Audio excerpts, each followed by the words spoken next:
Olá a todos, como é que estamos? Eu novamente, canal Luz no Fim do Túnel, hoje 5 de julho de 2024, uma sexta-feira na capital paulista, neblina, 15 graus, não está frio, mas também não está calor, temperatura amena e agradável em São Paulo. Veja, frequentemente eu falo nos meus vídeos sobre as minhas fontes, talvez porque eu me orgulhe de ter fontes que eu considero as melhores que se possa ter, mas às vezes eu encontro fontes que são a fonte da própria fonte. Então, quando eu encontro uma fonte dessa, eu me agarro nela como alguém que está se afogando e que precisa urgentemente ter informações de primeira linha, de primeira monta. Informação é tudo, é tudo. Principalmente num canal que vai abordar política, geopolítica, atualidades, vai comentar os fatos relevantes do mundo conturbado dos nossos tempos. E o Asia Times é uma dessas fontes, o Asia Times. Lá escreve com o pseudônimo Oswald Spengler, e às vezes escreve com seu próprio nome, o David Goldman. É simplesmente uma fonte absolutamente vital. Veja só, então, hoje ele vai ser uma das fontes das informações que eu vou passar para vocês. Naturalmente que eu faço um compilado, faço um resumo, eu dou o meu jeito na informação e coloco lá no meu blog antes de trazer no canal. Deixa eu trocar de óculos. Vocês sabem, eu fiz um procedimento aqui no meu olho esquerdo, tá bem legal. Dia 16 eu vou fazer nesse outro olho aqui, ó. Que esse aqui tá marrom, esse aqui tá preto, estão vendo? Ó? Que tem um olho de cada cor. Mas não é cor, não é cor, não. É um procedimento, uma vasectomia. E vai ficar tudo bem. A visão vamos dizer, é mais importante você cuidar do olho. Claro, você tem que cuidar do pé, da mão, né? da orelha, do dedo, do joelho. Mas eu acho que visão é uma coisa que está acima, né? É um sentido, né? É um sentido. Bom, vamos aos fatos, né? Eu não sou o fato aqui, o fato são os fatos, né? Veja só, o Trump, esses dias, você sabe, o Trump está em alta agora, né? Parece que ele está virando o queridinho do Deep State agora, né? O Deep State começou a perceber que eles precisam do Donald Trump, né? E o Donald Trump também sabe que sem o Deep State ele seria uma carta fora do baralho, né? Ele falou o seguinte: isso nunca teria acontecido se eu fosse o presidente. A Ucrânia nunca teria acontecido, a guerra da Ucrânia, né? O ataque israelense lá do 8 de outubro nunca teria acontecido. Sim, porque eles sabiam que ia acontecer, né? Poderiam ter evitado, né? A inflação que já cresce nos Estados Unidos nunca teria acontecido. São três coisas grandes, aí não dá para não concordar com o Donald Trump, né? Ele diz o seguinte: ó, a Ucrânia já não tem soldados, não tem mais mão de obra e querem usar pessoas velhas. Palavras dele, hein? A idade média dos soldados é 43 anos. Então eles estão ficando sem gente para lutar.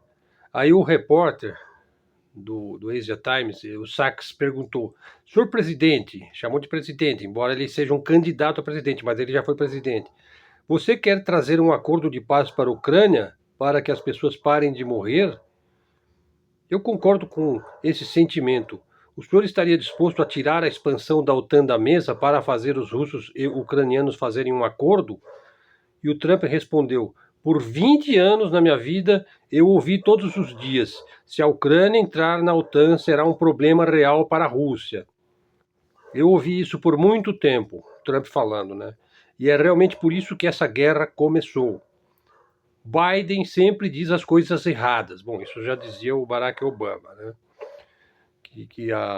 Nunca menosprezem a capacidade do Biden fazer bobagem, né? O Obama falou. Continuando o Trump, ó, uma das coisas erradas do Biden era: a Ucrânia vai entrar na OTAN.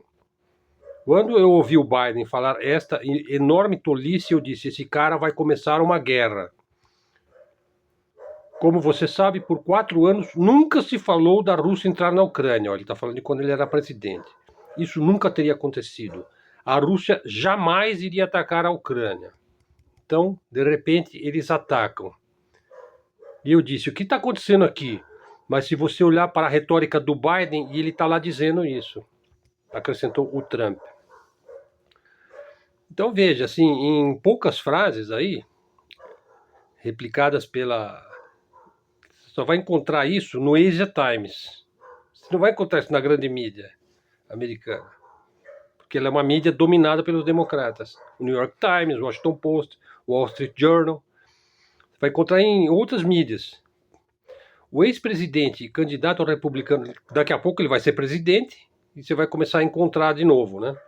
O ex-presidente e candidato republicano em 2024, agora veja a análise, ele acabou com aquela lenda urbana, né, de um ataque russo não provocado à Ucrânia. É totalmente falso isso. Repetindo incessantemente na câmara de eco da grande mídia. O establishment dos Estados Unidos agora sofre uma humilhação dupla de ter provocado uma guerra com a Rússia e depois ter perdido esta guerra. Pior do que um crime, brincou aí o ministro das Relações Exteriores de Napoleão Bonaparte, o Talleyrand. Pior do que um crime é um erro. Quer dizer, um erro é pior do que um crime. Aí foi um erro. Um dia depois, o líder lá europeu do Partido Reformista Britânico, aí o Nigel Farage, que é um amigo do Trump, né? Ele repetiu a acusação do Trump. A expansão cada vez mais para o leste da OTAN e da União Europeia deu a esse homem, está falando do Putin, uma razão para o povo russo dizer que eles estão vindo atrás de nós de novo. Nós provocamos essa guerra, o Farage disse a um entrevistador da BBC. Claro que é culpa dele, ó. Claro que é culpa do Putin, tá vendo? Ele usou o que fizemos como desculpa. Tá vendo? Eles nunca dão o braço a torcer, nunca. Mesmo quando eles erram, eles dão um jeito de tirar o deles da reta. Quer dizer, então é uma meia-culpa pela metade, né?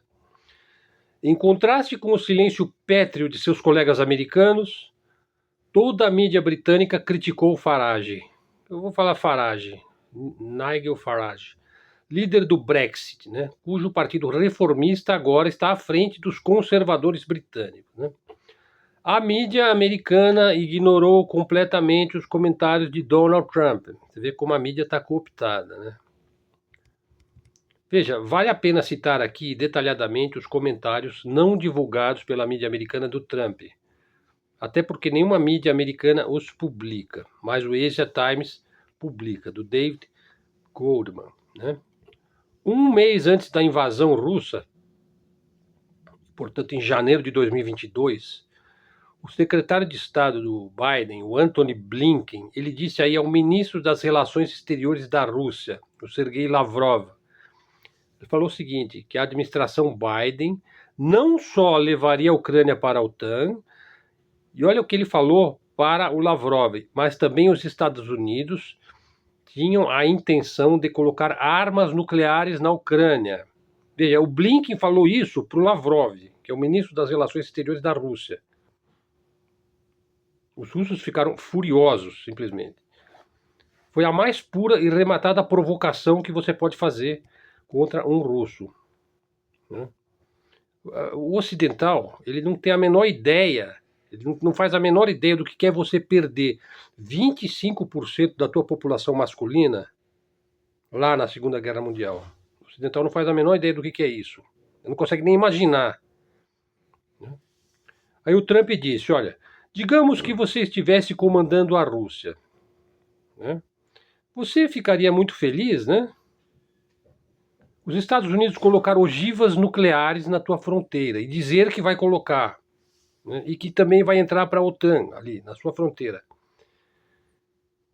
Os russos vão querer soldados na fronteira deles? Ora, isso já é bem entendido, até muito antes do Putin, são palavras do Trump. Você pode ir contra a vontade deles. Isso não quer dizer até que eles estejam certos, mas é muito provocativo. Quer dizer, já estão admitindo que eles que causaram, né, a guerra da Ucrânia. Foi os Estados Unidos que causou. O Biden se fez de desentendido depois sobre a possível filiação da Ucrânia à OTAN. Mas então ele falou ao seu queridinho, né, o maior vendedor de armas do mundo, o presidente da Ucrânia, o senhor Zelensky. Ele falou isso em dezembro de 2021, antes de começar o conflito. Ele falou o seguinte: olha, cabe à Ucrânia aderir ou não à OTAN. Né? Quer dizer, tipo assim, ó, podem decidir que a gente vai endossar, né, a filiação da Ucrânia à OTAN. Não faltou clareza nessa posição do Biden. O senador na época Josh Hawley, aliado de Trump, pediu então à administração Biden que retirasse seu apoio à filiação da Ucrânia à OTAN. O Trump tentou evitar o pior, né? Isso foi em fevereiro de 2022, ainda antes da invasão, da operação militar especial russa na Ucrânia. Aí num discurso, no dia 23 de fevereiro de 2022, veja bem, na véspera da invasão russa, Putin explicou por que a Rússia não toleraria a filiação da Ucrânia à OTAN. Isso permitiria que os Estados Unidos colocassem mísseis de curto alcance a poucos minutos de voo de Moscou.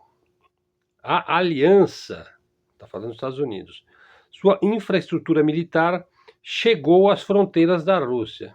E aí o Putin acrescentou, olha, esta é uma das principais causas da insegurança, da crise de segurança na Europa. Teve o impacto mais negativo em todo o sistema de relações internacionais e levou à perda de confiança mútua. Tá, vamos dizer que eu sou pró-Rússia, pró-Putin, só que ele está 100% certo nisso que ele está falando. Ele está falando a verdade. Né? Os Estados Unidos estão desenvolvendo o seu Standard Missile 6 para todos os propósitos. Pode fornecer defesa aérea, mísseis, capazes de atingir alvos terrestres, capazes de atingir a superfície do território russo. Em outras palavras, o sistema de defesa de mísseis supostamente defensivo dos Estados Unidos está se expandindo para novas capacidades ofensivas. Então eu já falei isso em vários vídeos, que a OTAN ela se tornou uma aliança militar ocidental ofensiva. Ela não se pode mais dizer defensiva, ela é ofensiva. E o Pentágono vem desenvolvendo aí abertamente muitas armas de ataque terrestres, incluindo mísseis balísticos capazes de atingir alvos a uma distância de 5.500 quilômetros. Se implantados na Ucrânia, esses sistemas poderão atingir alvos em toda a parte europeia da Rússia. Atingiram recentemente numa praia lá na Crimeia, um míssil. O tempo de voo dos mísseis de cruzeiro Tomahawk para Moscou é de 35 minutos. Mísseis balísticos de Kharkov levam 7 minutos. Armas de assalto hipersônicas levam 4 minutos. É uma faca na garganta. Não há dúvidas de que eles pretendem executar esses planos como fizeram muitas vezes no passado, expandindo a OTAN para o leste, movendo sua estrutura militar para as fronteiras russas e ignorando totalmente as preocupações, os protestos, os avisos. Bom, agora vamos começar aqui na nossa análise, né? Veja, essa questão ela é exatamente a mesma da crise dos mísseis cubanos de 1962, só que é pior, né? Os Estados Unidos colocaram mísseis nucleares de médio alcance na fronteira turca com a Rússia, ou seja, na Turquia, e a Rússia respondeu enviando mísseis para Cuba. Sim, se você não se defender, você está perdido quando se trata dos Estados Unidos. Se você não for capaz de se defender dos Estados Unidos, ele vai te invadir, vai te destruir, que é o que eles fazem. Então, tem muitos exemplos, muitos. Líbia, Iraque, Afeganistão, Kosovo, Síria. Síria não conseguiram, né? A Rússia concordou em remover os mísseis de Cuba depois que os Estados Unidos concordaram em remover seus mísseis da Turquia. Esse acordo foi mantido em segredo por vários anos para salvar a face dos Estados Unidos perante a grande mídia, né? Mas é um fato mais do que sabido hoje, né? Membros do establishment de Washington sabiam como a Rússia responderia, porque a Rússia lhes disse em detalhes e longamente como é que ela responderia. Só que agora está falando da Ucrânia, né? Mas o establishment americano viu isso como uma oportunidade de novo, cercar a Rússia e esmagá-la com sanções econômicas. Quer dizer, você vê que realmente eles querem o problema. É isso que eles querem. O Biden tweetou, quando era tweet, hein, em 22 de março, Twitter, né? Em 22 de março de 2022, um mês após o início da operação militar especial. Aí ele falou o seguinte, olha o Biden. Como resultado de nossas sanções sem precedentes, olha como são vaidosos, né?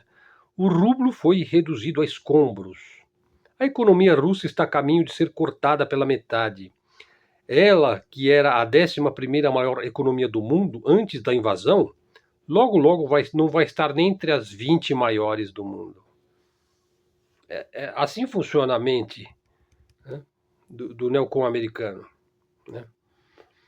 Em 2023, um ano depois, a Rússia já ultrapassou o Japão. Quer dizer, ela não está mais na 11ª colocação das economias mundiais, ela está em 4º lugar no ranking econômico mundial, de acordo com o Banco Mundial. Esse é o resultado.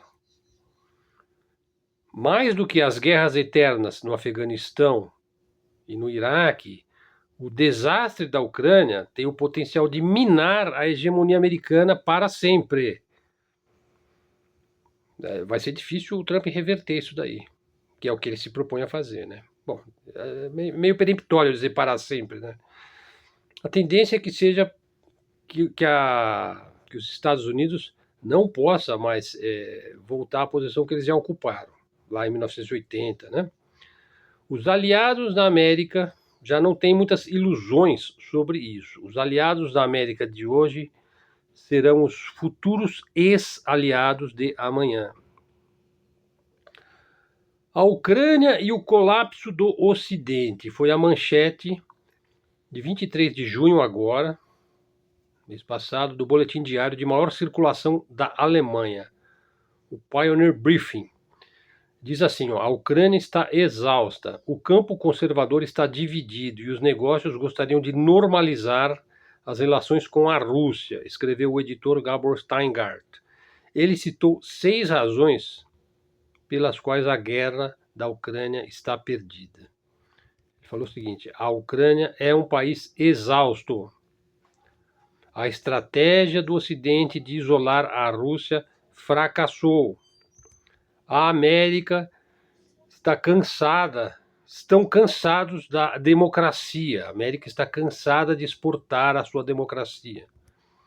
A Alemanha está recuando no apoio à continuação da guerra. E veja, quem está ganhando as eleições lá na Alemanha é o partido que é contra a guerra da Ucrânia. Não é a direita, esquerda, ultradireita, esquerda livre. Não, é o partido que está contra a guerra da Ucrânia. É isso que está em jogo. Aliás, você pode verificar, os partidos que estão vencendo as eleições na Europa são os partidos que são contra a guerra da Ucrânia. A segunda maior preocupação é a previdência social, são as pensões, a aposentadoria. E a terceira maior preocupação é o problema da imigração, nessa ordem. Continuando aí, das 6 razões pelas quais a guerra foi perdida, segundo o Pioneer Briefing, que é um diário alemão. Ele falou o seguinte, o campo conservador está dividido. E o proeminente democrata cristão, lá, o Armir Laschet, que apoiou o governo social-democrata em relação à Ucrânia, né? Ele diz o seguinte, né, que o campo conservador está dividido com a ascensão aí de um indivíduo que está contra a guerra da Ucrânia, né? Mais um ponto, as empresas já estão olhando para a reconstrução da Ucrânia. Quer dizer, mais um motivo para acabar com a guerra, né? E o Laschet, que eu acabei de citar, candidato democrata e cristão de 2021 para chanceler, endossou a política de prudência e cautela que começou a ser pregada, então, pelo Olaf Scholz, em relação à Ucrânia. Quer dizer, ele voltou atrás, né? Só que talvez agora seja tarde para o Olaf, né, voltar atrás, né? Derrubando aí a posição agressiva, né? Continuando, pessoal, já indo para a parte final do vídeo. Ó. Nas eleições de 9 de junho para o Parlamento Europeu, partidos anti-guerra, mais proeminentemente a Alternativa für Deutschland, a AfD, ganharam acentuadamente às custas dos social-democratas e dos verdes. Os verdes, então, estão perdendo em todos os octógonos aí, de UFCs políticos, né? Ainda bem. Ainda mais notavelmente, uma pluralidade de membros dos democratas cristãos, o maior partido da Alemanha, disse ao Die Welt, que é uma das maiores mídias alemãs, né, em uma pesquisa recente, que eles prefeririam uma coalizão com a AfD do que com qualquer outro partido. Sim, é melhor você ficar com quem vai vencer, né? Dados de pesquisas internas da AfD, mostram que a guerra na Ucrânia foi a principal questão entre os eleitores alemães. 26% dos entrevistados disseram que garantir a paz era a sua preocupação número 1, conforme eu acabei de dizer, né?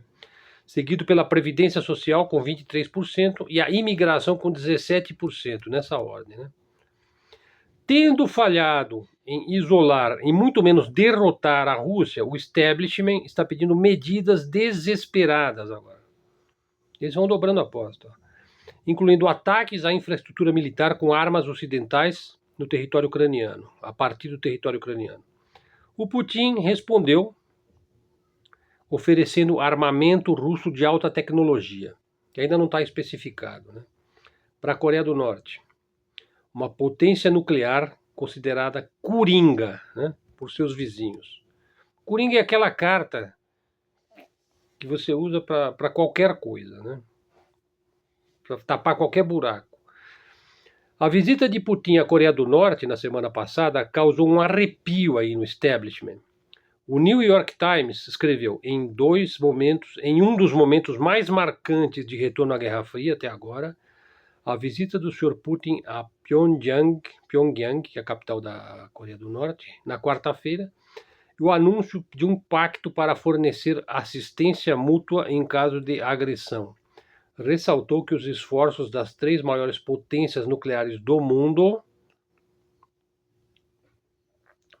Estados Unidos, Rússia e China, para deter a proliferação nuclear da Coreia do Norte, está morrendo. Os esforços para deter a proliferação nuclear da Coreia do Norte estavam morrendo. O Putin fez muito mais do que abandonar qualquer aparência de desejo de garantir contenção nuclear. Ele prometeu ajuda tecnológica, né, para a Coreia do Norte. Ou seja, as poucas tecnologias críticas que o Sr. Kim precisa ainda aperfeiçoar. A Rússia vai fornecer. Então ele vai ajudar o Norte, aí a Coreia do Norte, a projetar uma ogiva, né, que possa sobreviver à reentrada na atmosfera e ameaçar seus vários adversários. Qual é o principal adversário da Coreia do Norte? É aquele lá do Joe Biden, né? E os americanos jogam banco imobiliário. Monopoly, né? Que é o jogo que os russos jogam xadrez. Putin abriu um flanco geopolítico que poderá prejudicar o Ocidente, com o objetivo de forçar o Ocidente a aceitar ganhos territoriais russos na Ucrânia, bem como aceitar a neutralidade ucraniana. Façam isso.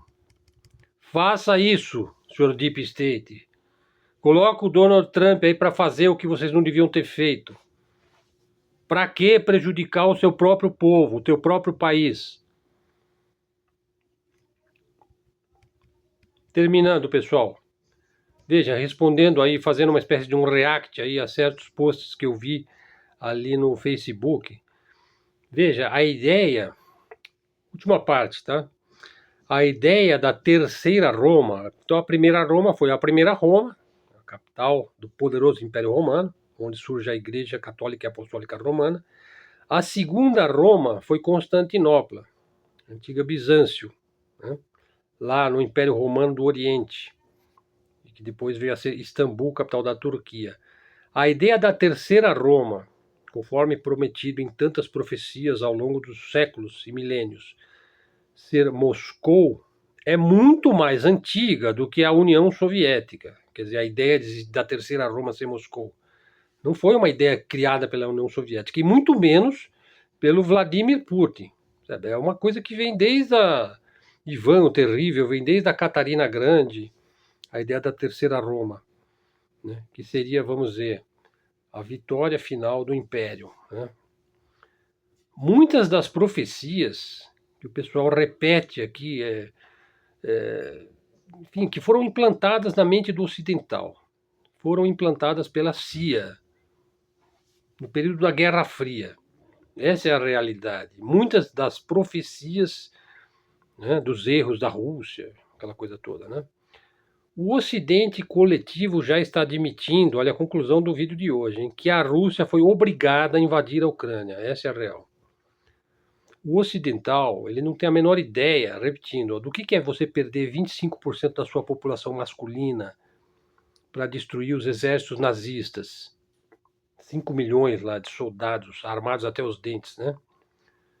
Por mais de 30 anos seguidos, os russos disseram que a Ucrânia não poderia ser parte da OTAN e os Estados Unidos não poderiam colocar ogivas nucleares lá, pois foi exatamente o que o Joe Biden disse que faria, assim que ele assumiu a presidência. Que, aliás, eles roubaram do Donald Trump. Não que eu seja trumpista, eu não sou. Acho que não vai ser bom para o Brasil, Donald Trump, mas enfim, talvez ele seja bom para o mundo. Eu espero que seja, né? Por isso o Barack Obama disse, nunca menospreze a capacidade de Joe Biden dizer bobagens. E daí vem a pregação aí, o Lavete aí, os erros da Rússia e blá blá blá, blibli, cococó. Tenha paciência. É isso aí, pessoal. 27 minutos, nosso vídeo de hoje, então. Acho que ele vai se chamar Nunca haveria guerra da Ucrânia se eu fosse o presidente. Trump. Mídia alternativa, mídia independente, canal de livre expressão, de livre comunicação. Eu citei uma fonte, que é a fonte da fonte. Tá? Já citei também o Alfredo Jalife, que eu acho fantástico. É um dos maiores geopolíticos do mundo. Pois bem, o David Goldman é fonte do Jalife, só para vocês terem uma ideia. Então, mídia obrigatória aí para quem estuda geopolítica, precisa ler essas coisas e essas pessoas, né? Pessoal, então dá uma força para o canal. Olha o vídeo de ontem, quando eu falo do Brasil, vocês não assistem, né? Falar do ouro amarelo aí da máfia verde, aí ninguém se interessou, né? Então hoje eu volto a falar da guerra da Ucrânia, da guerra lá, né? Pessoal, dá força pro canal crescer, né? De vocês. Enquanto tiver gente prestigiando, os comentários estão excelentes. Aliás, eu fiz um vídeo aí sobre a ida à Lua, né? Eu até acho que eu não devia ter feito, porque é um assunto que eu não domino, né? Mas enfim, eu já não digo nem que sim, nem que não, né? Vamos aguardar aí os acontecimentos que vão vir, certamente, ainda sobre o revisionismo histórico. Vamos ver para onde que as coisas vão, né? Para onde que os ventos levam. E o vento levou. Por quem os sinos dobram. Dá um like para o YouTube saber. Torne-se seguidor do canal. Traga um seguidor para o canal. Seja membro do canal. Ajude o canal. O canal está crescendo de maneira natural. Eu sempre agradeço a qualidade dos seguidores e dos comentários do canal. Continuem fazendo os comentários. Melhores descrições aí na descrição do vídeo, quer dizer, melhores detalhes aí do nosso vídeo.